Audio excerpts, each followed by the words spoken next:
I am Dr. Anjun Sharma, Assistant Professor, Khalsa College of Education, Ranjit Avenue, Amritsar. My today's topic is motivation. I begin with the concept of psychology. Psychology is said to be the scientific study of human behavior. And when we talk of human behavior, it answers some of the questions. For example, what of behavior, how of behavior, and why of behavior. And this why of behavior, it is further known as the motives. Now, the human behavior is further controlled, directed, and modified by these kind of motives or goals. For example, when we feel hungry, we search for food, or when we are constructing a house, or when we are learning some new skill.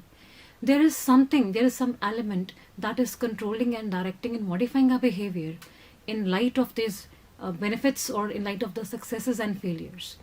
These elements are known as the motives. Here, I would like to narrate a short story. There were two seeds. They were lying beneath the soil side by side. The first seed said, I want to grow up. I want that my roots should touch, the deep roots should go beneath the soil. I want that I should feel the hotness of sun. I want to feel the breeze. I want to feel the dew drops should fall on my leaves and I feel the coolness of that. So, the seed pushed up and it grew into a taller plant. Despite of the chronic weathers, despite of the so many scorching heat, it continued to grow taller and taller. The second seed said, it thought, what if my roots go beneath the soil and I am unable to come back? What if I grow up as a plant and some of the animal come and eats up my leaves? Or what will happen if any of the insect comes and eats me up? So it is better that I should wait. So the second seed preferred to wait and didn't even try. They gave it a single try to grow up. Once a hungry bird came and it found the seed and it ate it. So the urge that pushed the first seed to grow out of all the withering weathers and all the abrupt conditions, that urge is known as the motivation. In human beings, it is the desire, it is the urge to excel, to perform something, that push, that pull, it is known as motivation. Now, moving on to the types of motivation. The motivation can be classified as primary motivation and secondary motivation. The primary motivation can further be classified as intrinsic motivation and extrinsic motivation, and secondary motivation can be classified as power motivation, achievement motivation, affiliation motivation, and task motivation. So the first category is intrinsic motivation. When one is doing some activity, when somebody is doing some task, he is enjoying, he finds pleasure in that activity. That's intrinsic motivation. For example, when some singers or when some musicians are performing at some concerts on the stage, or when some dancers are performing Bharatnatyam on the stage, or when some artist or some sculpture, they are producing some masterpieces, they are wholly involved, wholeheartedly involved, not because of some reward, but because of the art. That's intrinsic motivation. The second category is extrinsic motivation. Now, when one is involved in the task, when is performing some activity, not because he is interested or it is giving him pleasure, but because of some external force. That external force could be the reward, that external force could be the fear of some punishment. For example, the child may be completing his homework because he might be expecting some praise from his teacher, or he wants to escape from the punishment that the teacher would give him if he has not done his homework. That's extrinsic motivation. Moving on to secondary classification, the first type of secondary motivation is achievement motivation. The achievement motivation is the desire to excel. It is the desire to excel, the excellence. For example, in Wimbledon, every year, so many players around the world, they come and participate in the lawn tennis game. It's not normal that it's normal to see that the players who are winning since long, who have been champions since long, they are winning the games. But it is very uncommon when we see that a player has lost the 2 sets of matches, but he has won the third set of match and with a huge margin. That's the killer instinct that is fighting from between, and this is said to be the achievement motivation. Second is the affiliation motivation. Affiliation motivation means when there is a desire to be in affiliation to somebody. For example, the human being man is said to be a social animal. He cannot live alone, he cannot survive alone. He always needs the company of his friends, family, relatives, etc.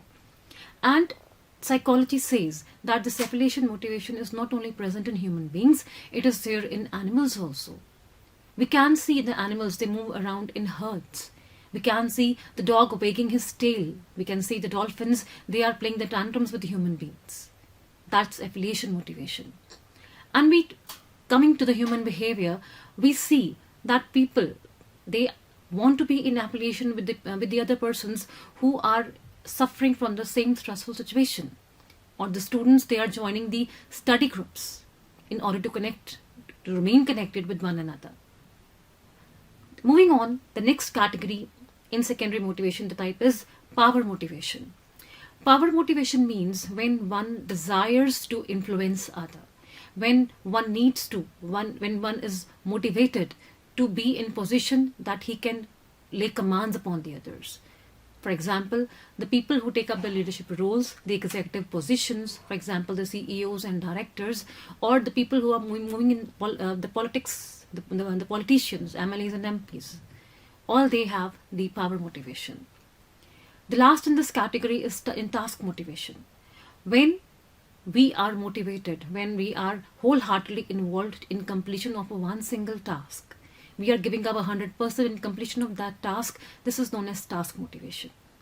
And the task motivation may be influenced by intrinsic or extrinsic factors. For example, a worker, he may be working in a company, he puts extra hours, he put the overtime in order to either earn the benefits, the overtime salary, or he may be doing so because of the pleasures. Now, we'll discuss the Maslow's need hierarchy theory in motivation. The Maslow's need hierarchy theory is the theory of psychology given by Abraham Maslow in 1943. He has given this a 5-tier model of human needs, and he says that human beings strives to fulfill their basic needs first before they move on to the secondary needs. So, in this model, at the very base of this pyramidal structure is the physiological needs. Physiological needs comprises of the food, water, shelter, fresh air. Now, even a mother, she would secure the food, water, shelter, fresh air for her child before she procures for some another amenities or luxurious life for the child. Now, the thing is, even the psychology says that a hungry man cannot think of anything else except the food. So, the human beings strive first of all for the physiological needs, namely food, water, shelter, and air. Once the physiological needs are met, then we move on for procuring the safety needs. Human beings desire safety. We want safety for our entire life. So, we want the finances, property, employment, resources, and health. We want a very satisfactory and a secure job. We want the pensions for our old age. We want the insurance. We want life insurance. So, all these terms are known as the safety needs. And, of course, to procure these needs, we need the services of the public service centers. For example, we need hospitals, we require the banks, we require the schools, the police stations, etc. The safety needs are met. Now the human being strives further for love and belongingness. Now, love and belongingness is required for each and every human being because we cannot survive all alone on this earth. We require the friendship, we require a family, we require intimacy in order to survive. So love and belongingness. We want to be a part of group to which we belong, to which we are accepted and we are loved. That's love and belongingness. Once these needs are met, further we move on to the esteem needs. Now esteem needs are basically twofold. One is the esteem for oneself and another is esteem from the others. Esteem for oneself means that I am independent, I am learned, I am in a satisfactory job. and I'm achieving the best that I can. On the other hand, esteem from others means that I get respect and reputation from the society for the work I do. That's esteem need. On the top of hierarchy is the self-actualization. Self-actualization means that I want to be the best of myself. I want to be the best version of myself. Not everybody they can reach this level, but a motivation to achieve this self-actualization, it is a powerful motivator in itself.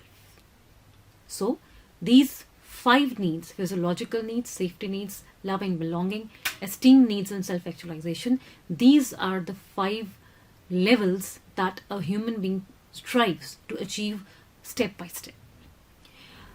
Abraham Maslow expanded his hierarchy of needs in the year 1954.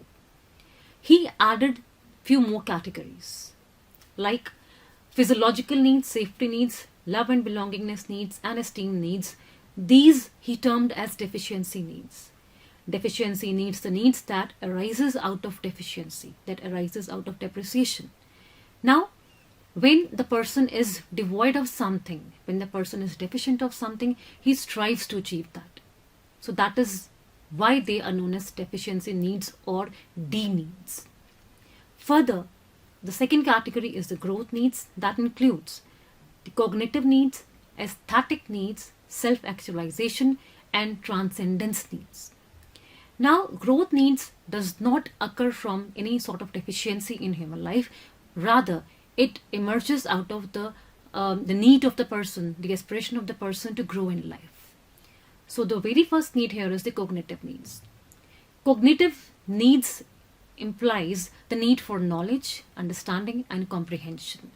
So when we want the more and more of knowledge to enhance my IQ, my intelligence, that's the cognitive needs. Then is aesthetic needs. Aesthetic needs comprises of my love for truth, beauty, and goodness. I want to learn the values. I want to learn the emotions. That's the aesthetic needs. Self-actualization, as already discussed, when I want to be the best version of myself. When I want to do what all I can do to the best of my knowledge, to the best of my ability, that is the self-actualization. And on the top of the hierarchy is the transcendence needs. Transcendence needs means when I want to connect to my higher self, when I want to be in my spiritual world. So these are the Maslow's motivational model with the expanded hierarchy of needs. Maslow's need hierarchy theory, it can be applied in various sectors. It can be applied for personal motivation. It can be applied in the field of the companies also, and being the teachers, being the people from academics, from the educational backgrounds, we can apply this hierarchy in our educational sectors also. For example, the firstly are the physiological needs. Now, as the teachers, we can ensure that students have the access to basic necessities like nutritious meals, clean restrooms, and a very comfortable learning environment. So this is the most basic thing that we can procure as teachers for our students. Second are the safety needs. Safety needs implies that we can create a safe learning environment for our students where they feel secured and protected from bullying and harassments. No more we want the cases of suicides or where the students go to commit their suicide out of bullying and harassment. So that's what we want as the safety needs. Third is the love and belongingness needs. Here we want to foster a sense of community and belonging in the classroom. How? We can encourage the group activities. We can promote the positive interactions among students, among teachers. We can create a very well fear-free environment where the students are very open and are ready to interact with their teachers. They can put forward their doubts. They can put forward their questions. Then the esteem needs. Here we can provide the opportunities to students to succeed and feel competent and offer positive feedback and recognition for their efforts and accomplishments. Everybody in this world, be it the student, be it any individual in the corporate positions or in the company MNCs, they want recognition for their efforts. Then why not our students? Lastly, the self-actualization needs. The students need to be encouraged to pursue their interest, to develop their talents and strive for personal growth. So as teachers, we can always motivate them, we can push them, we can give them the opportunities, we can give them the platforms, we can scroll their talents so that the students can take them towards achieving the best in their lives. Thank you so much.